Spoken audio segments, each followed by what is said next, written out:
समाजातील प्रत्येक घटना थेट आपल्यापर्यंत पोहोचवणारे आपलं हक्काचं न्यूज चॅनल क्रांती सूर्य न्यूज।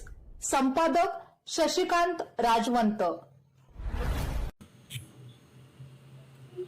पलूस तालुक्यात स्थानिक पावसाचा जोर काहीसा कमी झाला असला तरी सातारा जिल्ह्यातील कोयना धरणाच्या पाणलोट क्षेत्रात झालेल्या मुसळधार पावसाचा परिणाम आता कृष्णा आणि येरळा नदीवर स्पष्टपणे दिसू लागला आहे। कृष्णा नदी यंदाच्या हंगामात प्रथमच पात्राबाहेर आली असून दिवसभरात पाणी पातळीत सुमारे 4.5 फुटांची वाढ झाली आहे। त्यामुळे नदीकाठच्या गावांमध्ये सतर्कतेचे वातावरण निर्माण झाले आहे।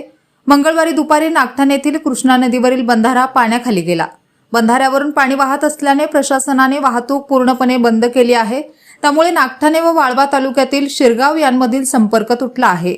भिलवडी पोलीस ठाण्याचे सहाय्यक पोलीस निरीक्षक किरण दिडवाग, नागठाणे येथील पोलीस पाटील दीपक कराडकर आणि महसूल सेवक मुबारक शिराळकर यांनी घटनास्थळी बंदोबस्त ठेवत नागरिकांना बंधाऱ्यावरून ये जा करण्यास मज्जाव केला आहे।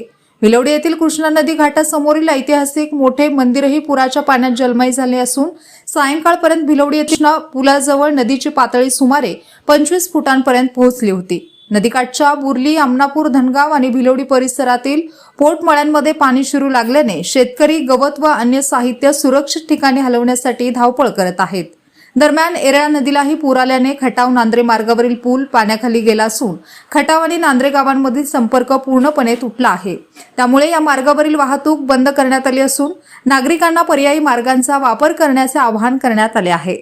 आमनापूर येथील स्मशानभूमीत सोमवारी रात्री कृष्णा नदीचे पाणी शिरले, तसेच अनेक लहान ओढे दुथडी भरून वाहत असल्याने काही ठिकाणी हौशी तरुण मासेमारीसाठी गर्दी करत असल्याचे दिसून येत आहे। मात्र प्रशासनाने अशा धोकादायक ठिकाणी जाणे टाळण्याचे आवाहन केले आहे।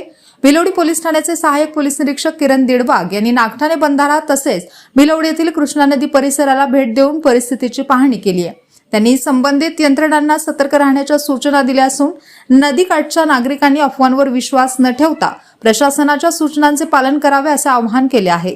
कोयना धरणाच्या पाणलोट क्षेत्रात पाऊस कायम असल्याने कृष्णा नदीच्या पाणी पातळीत आणखी वाढ होण्याची शक्यता व्यक्त केली जात असून प्रशासन परिस्थितीवर बारकाईने लक्ष ठेवून आहे।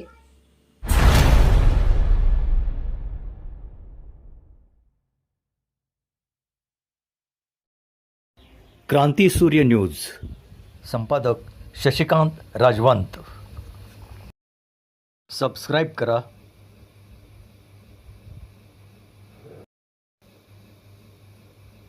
बेल आयकॉनला क्लिक करा आणि लाईक करायला विसरू नका।